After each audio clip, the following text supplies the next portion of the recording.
महत्वपूर्ण टप्प्यावरती निवडणूक या ठिकाणी पोहोचले।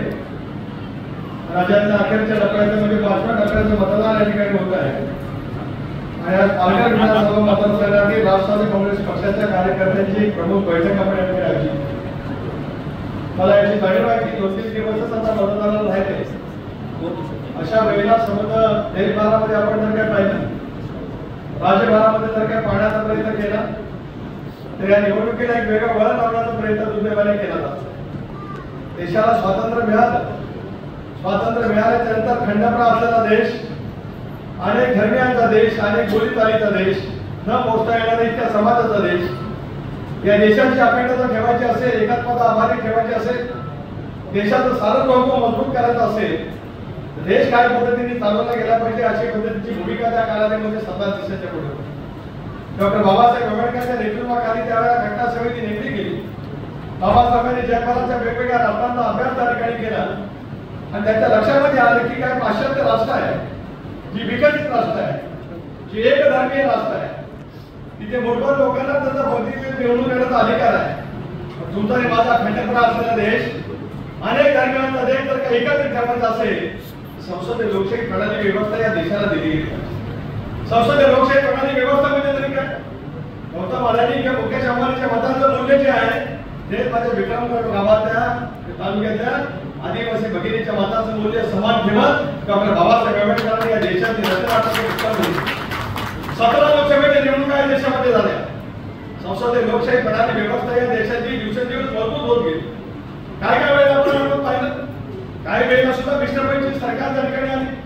इंदिरा गांधींनी ज्यावेळेला आणीबाणी घोषित केली, आणीबाणीचा आधुनिक संबंध देशभरामध्ये मोठ्या प्रमाणात झाला, त्याने विविध राजकीय पक्ष जयप्रकाश नारायण यांच्या नेतृत्वाखाली जनता पक्षामध्ये सहभागी झाले।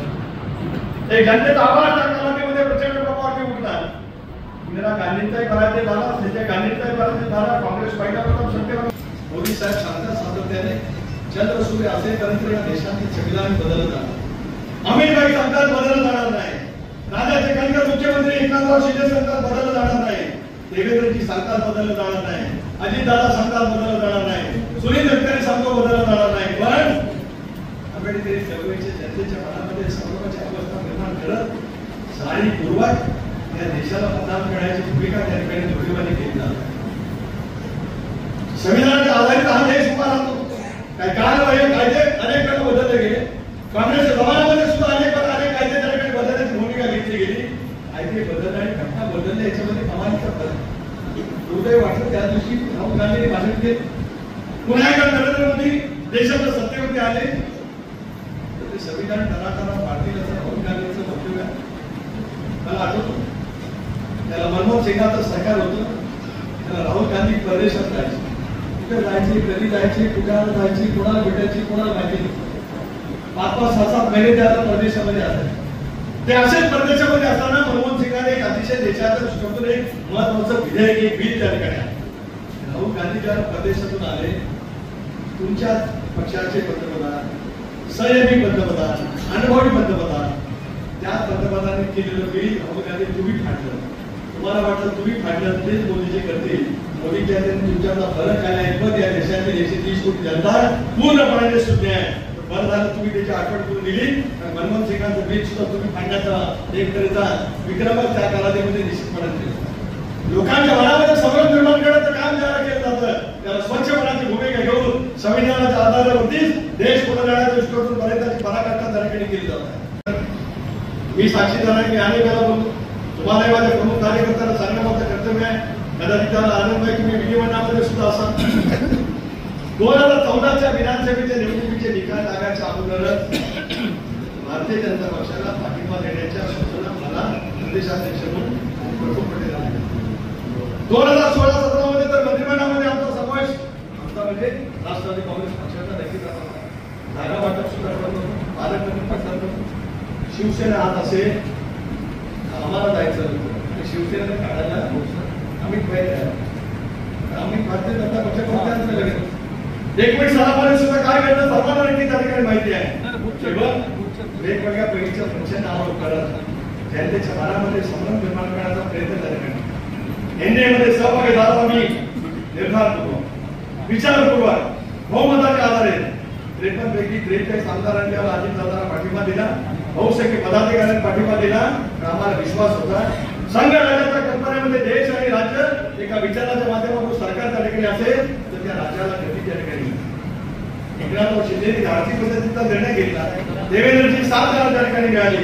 त्या सरकारमध्ये गेल्याच्या भूत येण्याच्या वापरण्याच्या कल्पना आपल्याला आम्हाला येऊ शकतील. त्या भूमिकेतून आम्ही त्या ठिकाणी काम करण्याचा प्रयत्न केला आणि त्याच्यातून आज सत्तेचा सहभाग केला. हा युतीमंडळात आम्ही सामोरं जयंत पाटलांची भेट घेतली असा दावा आहे तो अनिल देशमुखांनी केला आहे. महाराष्ट्रामध्ये तुतारीचा पराभव मोठ्या प्रमाणात होणार असल्यामुळे नैराश्याच्या गर्तेत असलेल्या अनिल देशमुखांनी कदाचित त्यांच्यावरती जे काही दुर्गाने पाहिलेल्या तुमच्या भाषांना लावली त्याच्यातून सुद्धा कदाचित बाहेर पडले नसतील. अशा पद्धतीचा केवळ संसदेने निर्माण करण्याचा आरोप त्यांनी जो केला तो अत्यंत निषेधार्ह आहे, धिक्कारार्ह त्या ठिकाणी आहे. त्याचा मी तीव्र शब्दामध्ये त्या ठिकाणी निषेध करतो.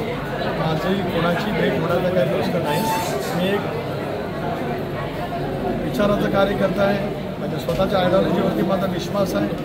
नेतृत्वाच्या सोबत आम्ही त्या ठिकाणी काम करतो आहोत. केवळ काल नाशिक शहरामध्ये असताना मी दीर्घकाळ खूप लांबून प्रवास करून आलो.